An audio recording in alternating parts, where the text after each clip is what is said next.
இன்னைக்கு அன்புவோட mind voice என்னன்னு கேட்கலாமா? ஆக்சுவலாக என்னோட மைண்ட் வாய்ஸில் இன்னைக்கு நிறைய இருக்குது. பட் இருந்தாலும் ஒன்றே ஒன்று நான் குறிப்பாக சொல்லணும்னு ஆசைப்பட்றேன். அது என்னன்னா, இது என்னோட 100வது வீடியோ. இதுக்கு முன்னாடியே நான் ஒரு சேனல் ஸ்டார்ட் பண்ணி வச்சுருந்தேன். எனக்கு பேசுகிறதுனா ரொம்ப ரொம்ப பிடிக்கும். அதனால் பேசலாம் அப்படின்னு சொல்லி தான் சேனல் ஸ்டார்ட் பண்ணேன். பட் அதில் என்ன மாதிரி பேசணும், எதை பற்றி பேசணும் அப்படின்னு எந்தவித ஐடியாவுமே எனக்கு கிடைக்கல.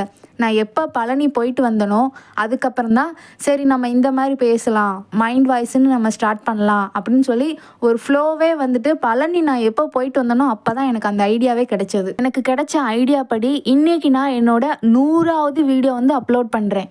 உண்மையிலே ரொம்ப ரொம்ப சந்தோஷமாக இருக்குது. ஏன்னா நம்ம பேசுகிறதையும் கேட்குறதுக்கு யாரோ ஒரு ஆள் இருந்தால் கூட ரொம்ப ரொம்ப சந்தோஷம்தான். அதிகபட்சமாக என்னோடய வீடியோஸ் 200லேருந்து 300 பேர் நல்லா பார்க்குறாங்க.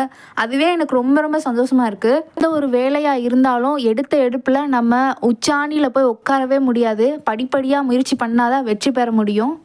இதுன்னு கிடையாது, நமக்கு ஒரு விஷயம் பண்ணுறதுக்கு இன்ட்ரெஸ்ட் இருக்குது, அதை விடாமுயற்சியாக நம்ம பண்ணுறோம் அப்படின்னா கண்டிப்பாக என்றைக்காவது ஒரு நாள் வெற்றி உங்கள் வீட்டு வாசல் தேடி வந்தே ஆகும்.